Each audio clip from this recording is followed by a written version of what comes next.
All right, well, let's move into our final segment, and that's personally our favorites. I think I don't have any qualms in saying that, but that's Source to Porch, and where we talk about the logistics of how your favorite products and services and solutions get from point A to point B. Grace, I'm going to let you kick off. Well, I guess I should say Grace Sharkey is back. Blythe Milligan here. Everything is Logistics podcast, and we are proudly presented by SPI Logistics. And so let's get into our Source to Porch segment. What did you pick for us this week? So a couple weekends ago, I got to go up north. I got to hang out in Lake Michigan, and it is hot here. Okay. And someone brought up to me that part of the reason it's so hot and so humid right now is because of corn sweat. And you're probably like, what's corn with a C?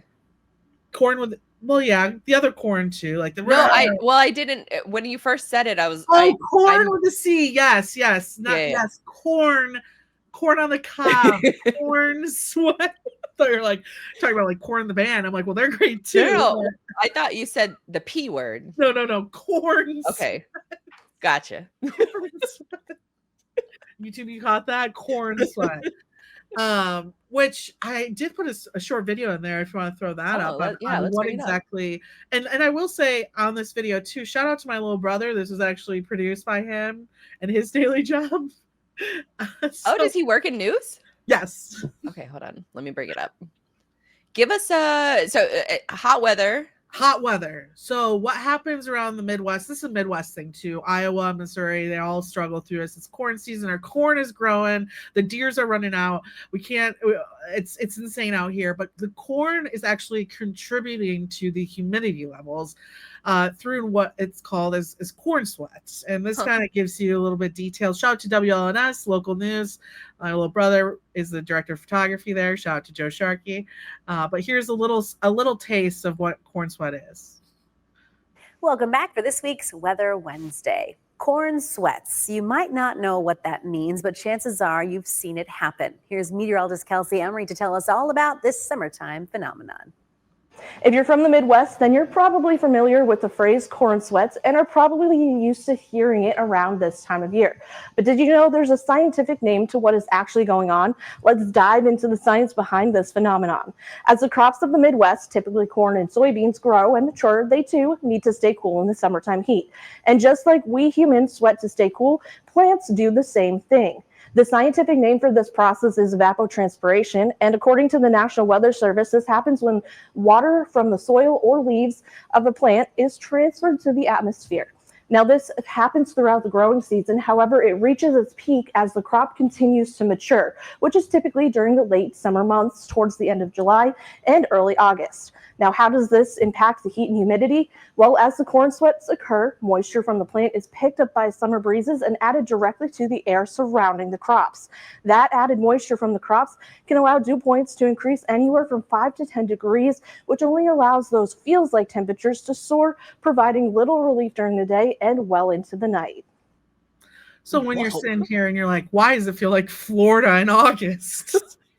And it's because of the corn sweat. Now, the reason I brought this up is because I started thinking about corn, and it is a good old produce season's gonna be coming up here as we start cutting that all down. So I thought, well, where does all this how does this corn get from, sweating in the fields to our table?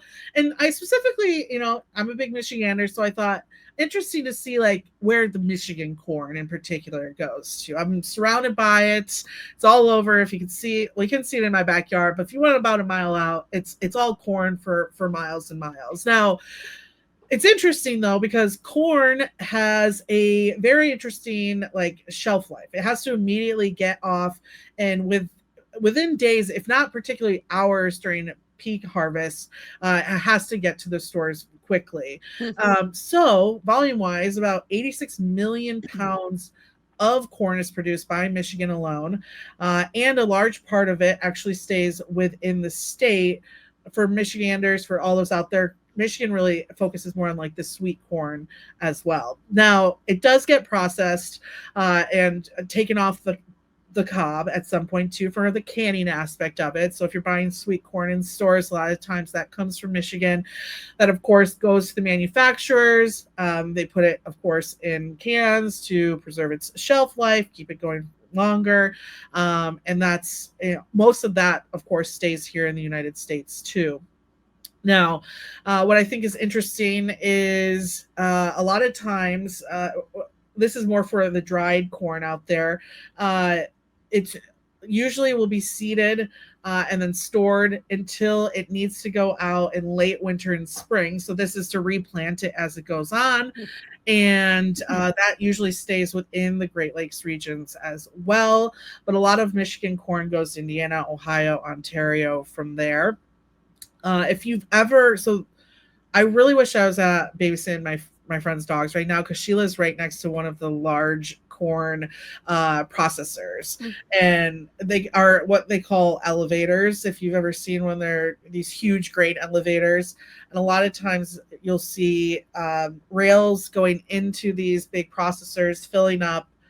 There's one that's probably 5 miles from me, and basically every train that's coming out of there, is filled with grain, filled with corn. Now, if it's more of like feed, so a lot of Michigan corn turns into either feed that goes into feed mills, or even ethanol. Ethanol plants will usually take in trucks around, it sounds like, the next couple of months as they receive that corn, and then they'll use it for either selling for ethanol or selling to livestock operators too. The corn that is exported out of Michigan is mostly rail or bulk cargo ships. So we either use those big bulkers that you see on the Great Lakes, or it comes out via rail, especially if it's seeded, because at that point it doesn't really, its shelf value isn't that huge.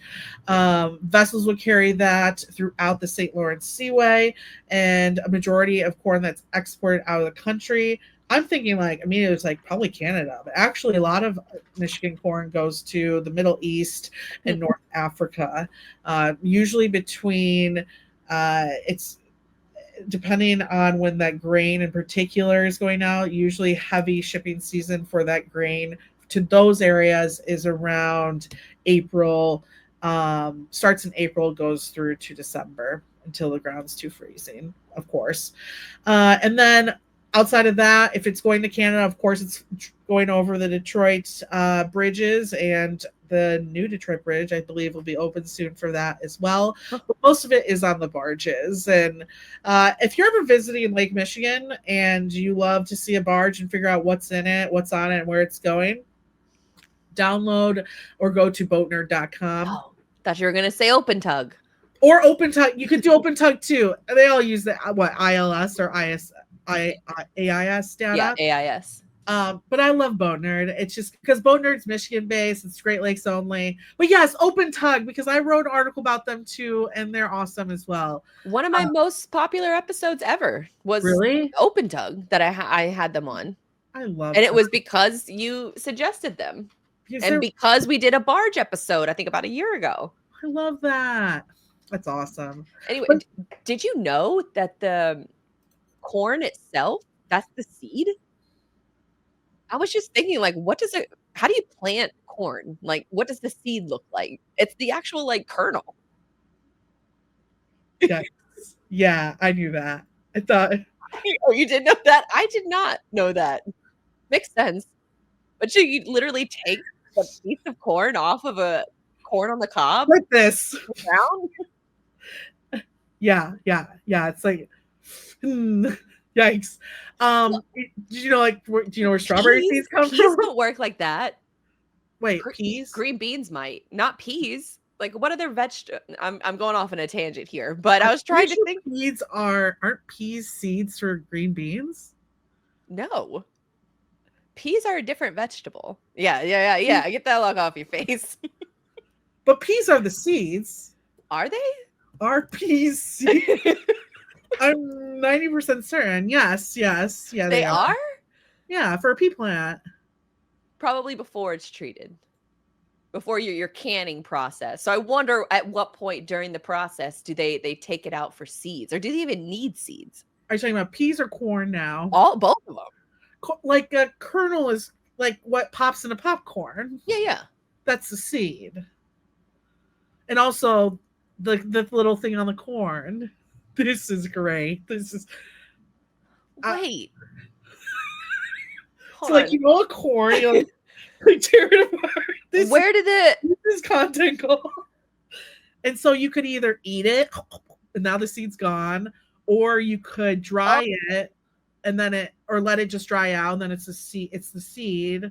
But yeah, like, or the kernels at the bottom of a popcorn bag, or that turns into corn that you eat like on the cob. Yeah. Yes. Wow.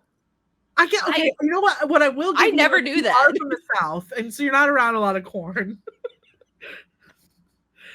I've never grown it, so I don't. I mean, yeah. Wow. I mean, I've never.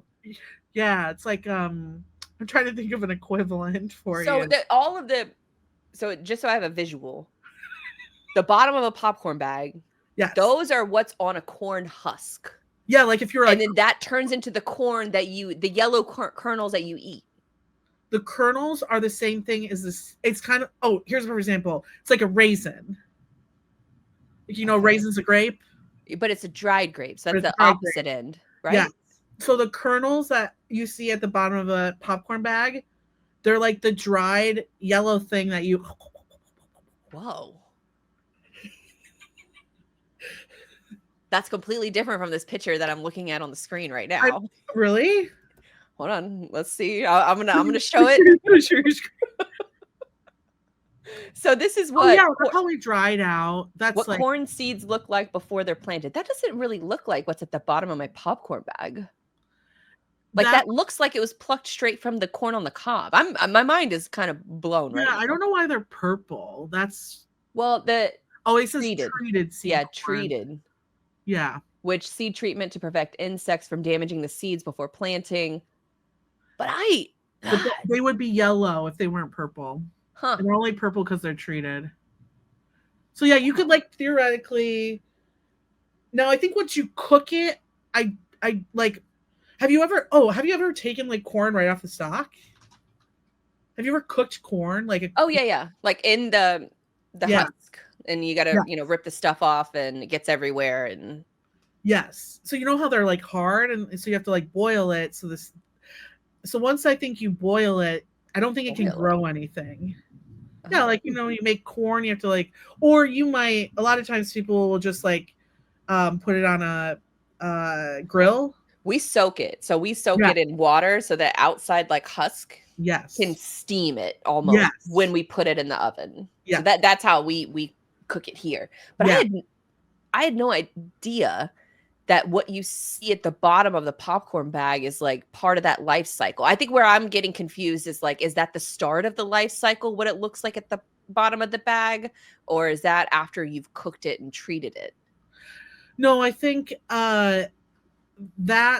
popcorn's probably treated a little bit for like taste. How does corn? I'm gonna look up like corn seed life cycle. So popcorn is made from a specific type of corn kernel that when heated transforms into a fluffy sack. So yeah, it's literally the kernel. It's what comes off of the. Whoa, weird. Yeah. I'm just putting connecting a lot of dots here, right on live. That's why we have no live viewers right now. Well, I guess to your credit, like Florida's not known for its corn, I know. Ask me about citrus, and I'll be able to tell you anything. Which I should probably have included. Maybe I'll do that in a future episode. Talk about there's like citrus. Sunflower seeds. Like how sunflower seeds are just the center of the sunflower. It's like so I have grown those, so I do know that. But I think my mind was just blown because I'm like, whoa, the hard things at the bottom of the popcorn bag that you could like pluck it off of the corn on the cob. And you could potentially regrow it. That's crazy. But I think it's been treated so much at that point, I don't think it would grow. Yeah.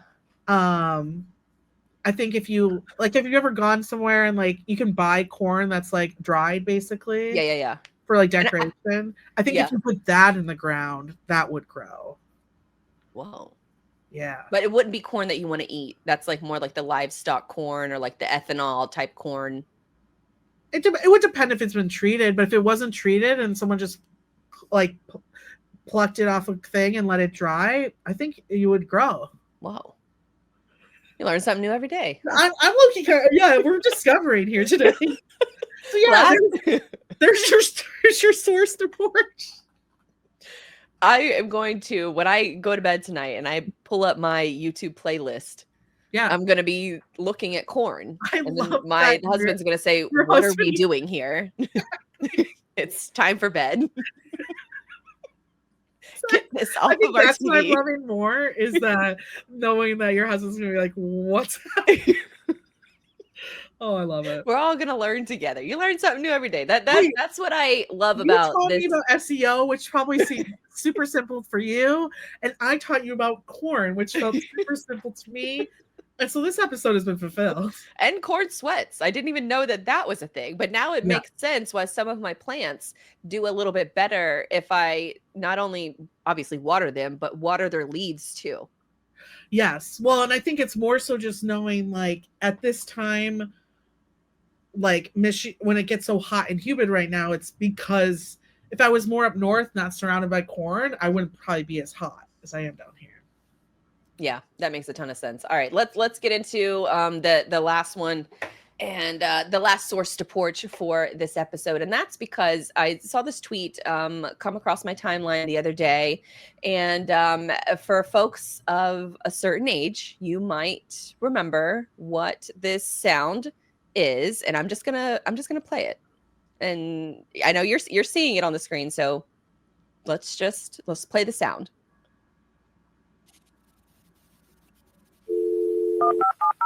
I know.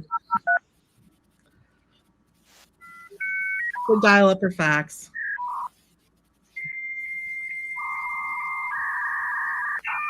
Oh, I love it. Okay, so you get the point. Yes. That sound is single-handedly how the majority of the United States population got online when AOL debuted a way to get on the internet. It was a brand new information era, kind of like the information era we find ourselves in. But AOL announced that on September 30th of this year, 2025, that they will discontinue dial-up internet service. And so I came across this tweet because it was, it's from Blythe, who is like, a tech AI guy. So if you're on Twitter, or follow any kind of podcast, you're probably aware of who this guy is.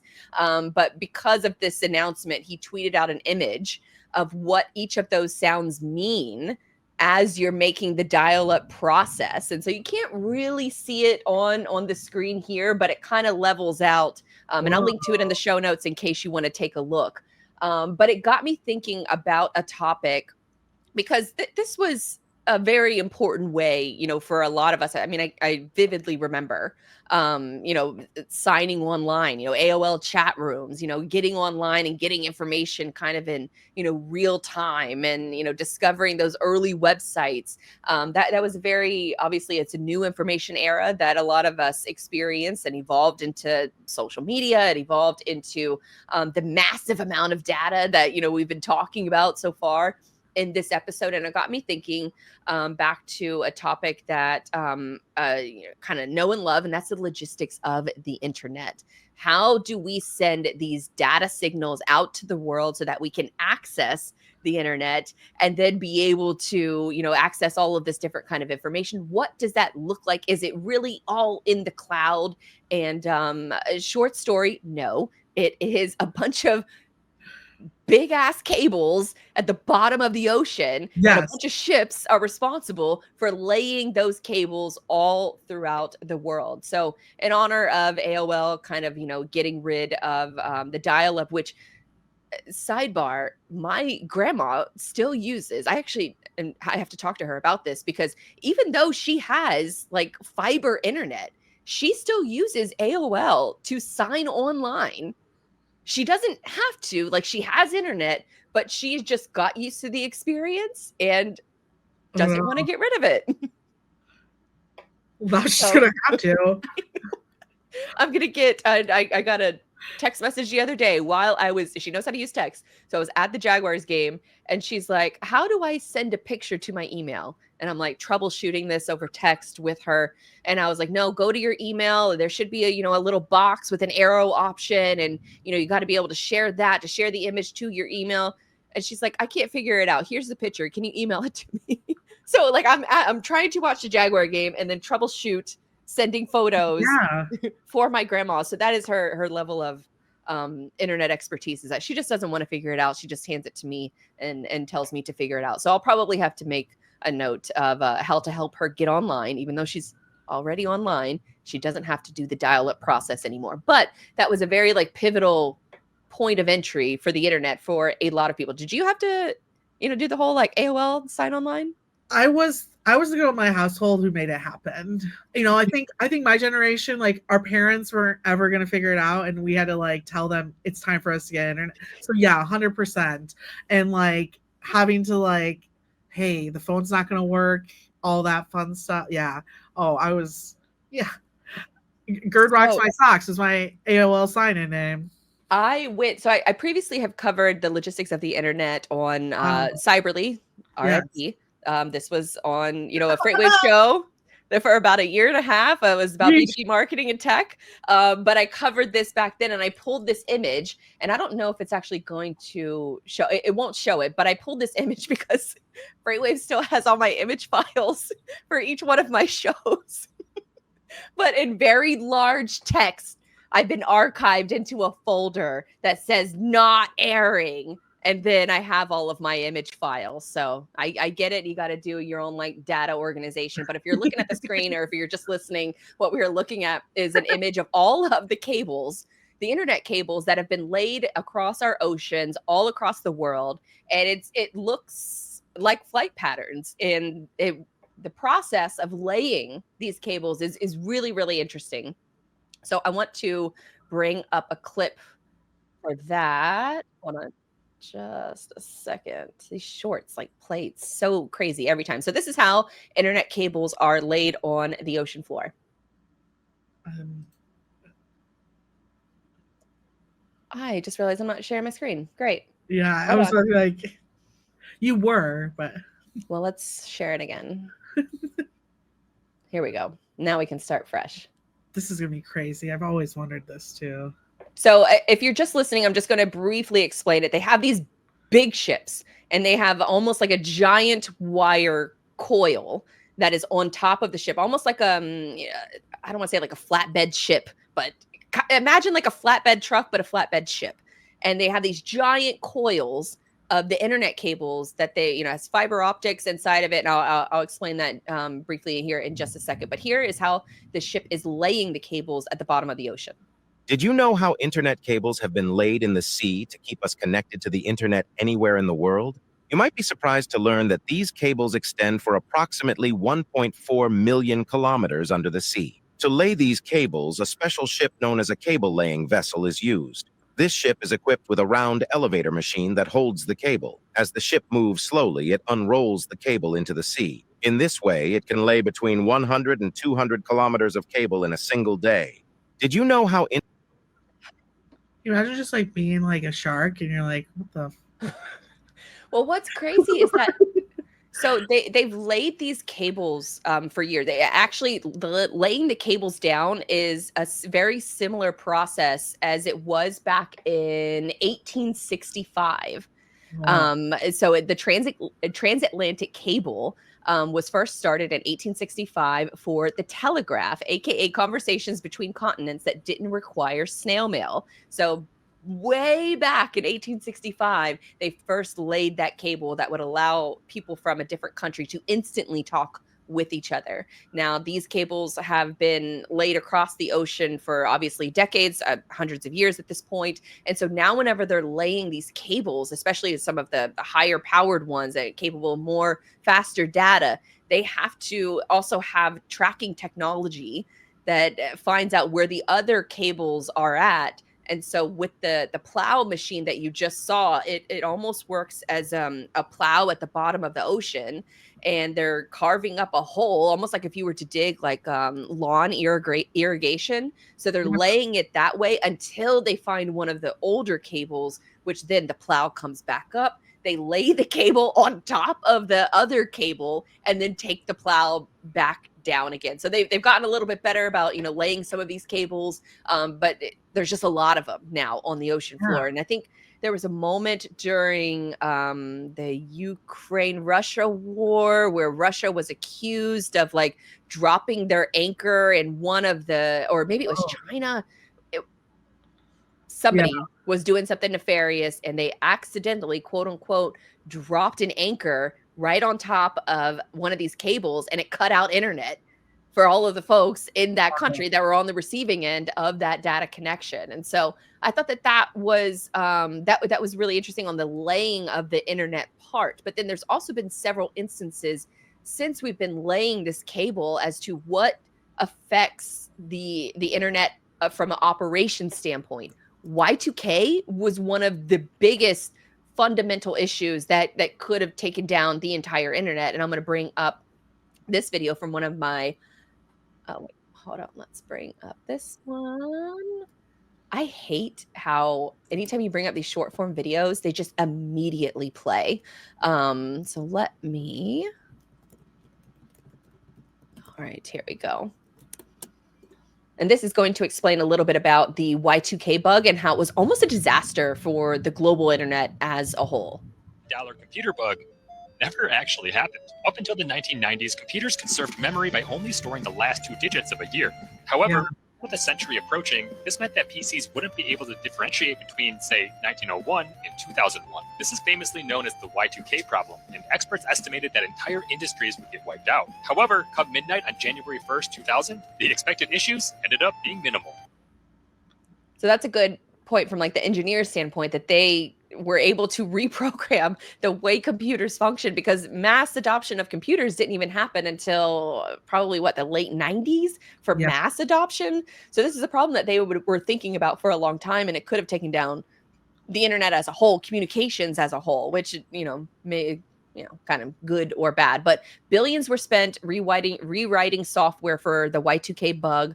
Programmers spent days leading up to New Year's Eve hoping that the software would function, and it did, and a global crisis was avoided. So shout out to those programmers, but it was likely the biggest risk to our internet that we've ever or will ever experience, obviously, unless a comet like hits our, which and now is like have you heard of the comet that's out there that could hit us by 2030?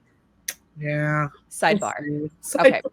So we've evolved from telegram cables into super high-tech cables to fix global internet outages. But how did we evolve from AOL dial-up internet world to Wi-Fi and the fiber that we kind of know today? So we are still using a lot of those cables. There is the entire satellite infrastructure that's being built out now in space. So obviously Starlink is taking massive advantage of that, where you have to have these satellites just coverage in lower Earth orbit, and you have to have them all over the place on at all times. And the lower the orbit is that you have for your satellites, the greater the internet signal. And so that's where we're kind of evolving into, is using more of satellite internet. But where the problem lies in that is that the lower Earth orbit is the most beneficial to a great Wi-Fi signal, a lot of that, I guess, real estate has been taken up by one company. And so you're essentially, there's, the world is moving into a new information internet era, but then we're essentially going to have one person that's going to be, or one company that's going to be in control of all of those communications. So it's very much like taking us back to like the transatlantic cable, where there's one cable, there's a very small amount of people who have control over those communications. So that's another little sort of sidebar. But the way that the internet cables versus satellite internet infrastructure, we are still using just straight up Wi-Fi. And Wi-Fi is a technology from World War II. And so it's been around for that long, of just like sending data through the internet. So it comes from one of my favorite creators, Cleo Abram. I don't know if you've ever watched any of her content. I might have mentioned it on the show before, but she breaks down how exactly does Wi-Fi work? Like, how are these little bits of information being shared everywhere? So let me play this clip. It's about 1.5 minutes long. Yeah, sure. We need to know right now. How would it get off of there? So we wanted to get to your Wi-Fi network, right? But that's a laptop. It's not connected to anything. So something's got to go through the air. Yeah, exactly. But what is going through the air? Like, what physically is coming out of my laptop and going somewhere? Radio waves. Yeah, your computer and your phone are both radios. They're just really high tech. Here's the interesting challenge. You've probably heard that everything inside of your computer is binary, right? Yeah, ones and zeros. Awesome. Okay, so the real question is, how does your computer take that binary information and put it onto a radio? Morse code. Classic ways of doing this. The first is that you could change the amplitude or the height of the wave, right? So you could say every tall wave is a 1 and every short wave is a 0. So 1, 0, 1, 1, 0, 0, 0, etc. The other option is you could change the frequency of the wave. So you could say every long wave is a 1 and every short wave is a 0. So 1, 0, 0, 1, 1, etc. Your computer now is doing this in much more complicated ways, but it's all based on these ideas. You know what's really cool about that? What? Somebody figured out how to build it. Like, we talk about the internet as though it's this magical thing, but it's a physical reality, and somebody figured out how to build it. Exactly. That's crazy, right? Like, I just No, yeah. And it really is. It is crazy to like, because I had this thought a lot of times too, just in regards to the fact that like all of this is also at the end of the day happening because we figured out that if we put the right elements together, that we could create a computer chip that has the energy, can create the energy to even have this. Like, that's crazy, right? Like, and it's all ones and zeros. Yeah. So broadcasting this live right now, getting the Wi-Fi signal in order to be able to broadcast it and send it out to the world, and then people having access to it. It's all just a bunch of ones and zeros. That's crazy to me. That, the Wi-Fi is a 100-year-old technology. We're using radio waves, which is even longer of a technology. We're still laying cables the same as maybe not exactly the same, but in the same methodology as the transatlantic cable for telegrams back in the 1800s. And so that is what does the next evolution look like? And I don't even know the answer to that question, because we have these tried and true methods that our entire infrastructure and communications technology has all been built around. So that is the logistics of the internet. And it's basically just a bunch of ships laying cables and shooting satellites up into space, and a bunch of ones and zeros after that. It's simple. Yeah, it's totally simple. You just made SEO seem so easy. Oh my God. It's not that, Yeah, if you guys are watching this isolated clip, please go and watch our SEO conversation. Because if you're in marketing or you're just trying to figure out what the hell to do when it comes to your SEO and freight marketing and whatever else, my brain is kind of mush right now. We talked a lot of complex topics. Yeah, we did. But we did it. So I'm gonna go ahead, and I think that's a good place to end it. But it is pretty wild that we're just laying a bunch of cables out on the ocean floor is the way that we're able to do this, and the way that we became friends, and the way that we continue communications, and just a bunch of ones and zeros. So that's a cool thing to know. So Grace, anything you're working on? Where can I send people? Traffic, all that good stuff. Head over to orderful.com. Go follow us on our LinkedIn page, because of course we'll start putting out notices there of a lot of our different content we're going to be producing with a lot of our partners as well. Of course, we'll also showcase any events that we're going to. And we recently vibe coded our first free application for everyone out there trying to make labels. No longer do you have to worry about figuring it out yourselves. You can get your 10 first for free at labels.orderful.com. So cool. That's just a nice little AI vibe coding experience. We thought, why not make this available to people who aren't even our customers? So go check that out. But that's where you can find me. Awesome. Yeah, I'll make sure that I link to it in the show notes, as well as your work over at Orderful. And then, anything else that we mentioned in this episode, be sure, if you are watching an isolated clip, just be sure to go over to YouTube, and you can watch either the full show. So we did this one live to kind of cut my editor a break on editing long videos like this. But he's going to go through and he's going to chop each of these segments up. And so it's a little bit of an isolated segment. So if you're short on time and you want to check out some of these other topics that we have covered in depth, like barges, for example, which I'm going to link to in the show notes as well, which I think that was probably one of my favorite episodes that we've done, is just covering barges and tugboats. So that was a fun episode, but there's lots of great content over there for y'all to check out. That about does it for this episode. Thank y'all for tuning in, and yeah, go Jags.